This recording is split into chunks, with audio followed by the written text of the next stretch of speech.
Hey everyone, welcome back to the channel. Today's video is going to be a follow-up from yesterday's Thor video. So in that video, I broke down Thor's kit and the core loop that you need to get into in order to make him a nasty bruiser in Marvel Rivals. And in the comments of that video, a bunch of Thor mains actually dropped in and gave their own input about some extra combos and maneuvers, many of which I hadn't yet thought of. Some of these Thor mains were very nice and helpful, others were mean about it, but jerks can often be right, even if the way they say it isn't very polished. So I took all that info and I spent another several hours playing Thor and trying out these maneuvers, and I gotta say it was worth the time spent. So in this video I'm going to share some of those concepts with you guys so you can enhance your Thor play as well.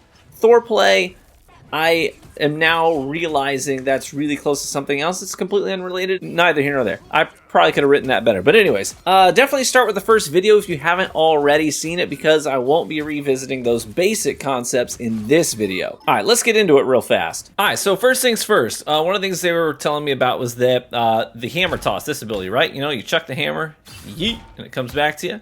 By the way, that does hit twice. I forgot to mention that in the previous video, but you can throw it and it can like hit somebody, and then on its way back it can hit somebody else if they're all lined up. So sometimes I can chuck that into a crowd, get a couple of pings with it. So watch this. I can throw the hammer and sidestep and it'll hit the other guys on the way back. Ready? See that? But one of the things people were telling me about, because I was doing this whole thing where, here, let me switch to a different hero, someone chunkier. So I was doing this whole thing where I'm going to basically tackle, hit, tackle, hit, and you'll see how my health is staying topped off, right? And I still do this, especially to tanks. It's great. But sometimes you need to do some big burst damage. Maybe you want to take a squishy down quickly. And so what some folks in the comment section were telling me about is if you have somebody squishy, you want to take them down quick. Let's say you got a little punk butt Moon Knight here, and you want to take him down quick because you know he's going to dash away, right? So what you can do is use the hammer toss to interrupt, basically cancel the animation for your main melee attack, so that you can get a big chunk of damage much more quickly in a shorter window, right? So you can go 1, 2, 3, boom. See that? There's like no delay, and then you can go right back into smacking people right after that. So watch, boom, boom. Look at that. Look at that. Look how fast that is. If you are initiating combat with this, you're going to want to go swing, throw, swing, swing, swing. Swing, throw, swing, swing, swing. That's 3. Just pretty nice. Just pretty nice. So I definitely implemented this into my own gameplay, and you'll see some of that in the background gameplay. There's a Punisher that I kept finding. He'd go up into his perches because he wanted to put his little turret down, and he wanted to be a little edgelord with his turret. And I was like, no siree. So I'd fly up there and I'd do this, where I'd do my combo and I'd throw the hammer in the middle of it, right? And we'd put him down really quickly. So you'll see plenty of those clips. Now, another thing people were talking about is Lightning Realm, and I had mentioned that I'll throw it down just to get some charges real quickly, or I'll throw it down occasionally in a fight because I just want to, like slow people as they exit it. Because look at this, they do move more slowly after they exit. Boom.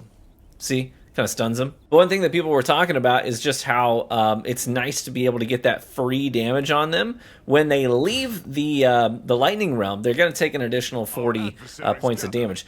But what that does for you is it allows you to get some extra damage when you do your tackle. So let's say I'm hitting this guy, right? I throw the realm down and then I tackle him out of it. Now he took extra damage just for leaving the Lightning Realm, right?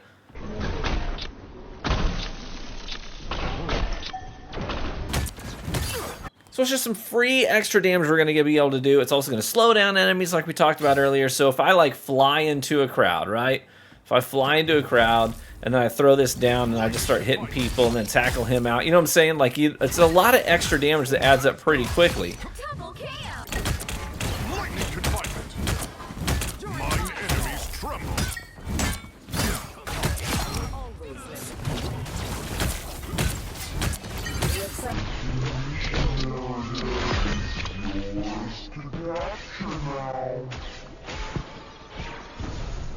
Start mixing in your combos for your chunk damage too, and he can just be such a nasty bruiser up close. So in these clips, you'll notice enemy players taking damage every time they leave the Thunderdome, and sometimes I'm even able to shove enemies back into the dome to make them take extra damage after that too.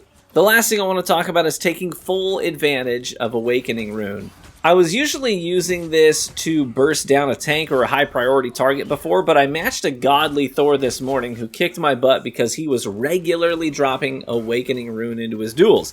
He was nuts. He was like, he outslayed both of the duelists on his team by over a dozen KOs, but this guy was a non-stop storm of damage. He's tossing his hammer, he's charging through enemies, and then after dumping a bunch of Thor force, he was then throwing down the dome and then using his Awakening to start hucking lightning bolts at people in rapid succession.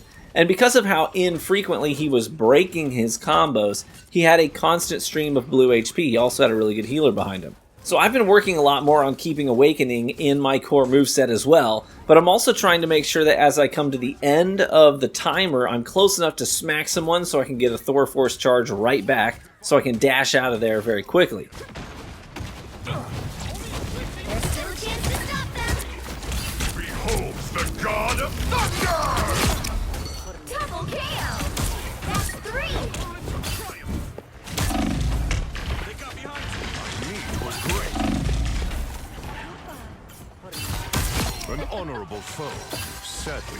So there you have it. I hope that this is helpful as you continue to refine your Thor gameplay and make the most of his kit. I think he's just so freaking fun to play. You know, some characters I find to be a bit of a snooze fest because of their whole kit is often you get these guys, especially in like quick play lobbies, you get a lot of these people that just play these duelist kits that are just all about, oh, let me just go find an edge of the map, and I'm not even going to help with the objective. I'm just going to throw stuff in from the safe edge, and then maybe talk some crap when our tanks are going down and they're 0-2, and it's like, well, I've got 5 kills, guys. What are you guys doing? It's like, well, you're not helping. You're not playing the game. You're edgelording. It's lame. I don't like doing that stuff. I like getting in there, having fun. Even if I'm you know, taking some deaths, I just want to be a part of things. You know what I mean? I want to be in the action, and Thor is so good at that. And he can be a bit of a guerrilla fighter too, as you kind of isolate people and take them with you. I will say his ult can be kind of frustrating because there's so many things that can interrupt it or disrupt it. I think a lot of Thor mains know this, but there's so many attacks that people have that just immediately interrupt that ult.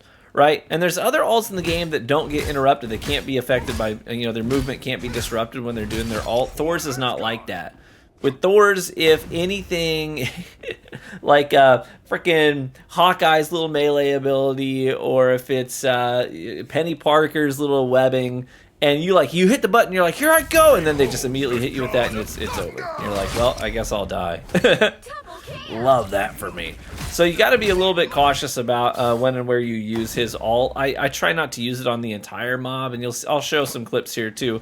But a lot of times what I'll do is I will, you know, maybe if I'm coming from the flank or from the side, what I'll do is I'll use this Storm Surge to get up high and then drop it from up here, where I won't be quite as, you know, in danger. But stuff like, see these ribbons up here? There's a lot of maps that have stuff that are vertically above you. Just keep your eyes on those things because they could totally throw off your entire ultimate. You could come down on those as well. Or low ceilings like this, you're really vulnerable.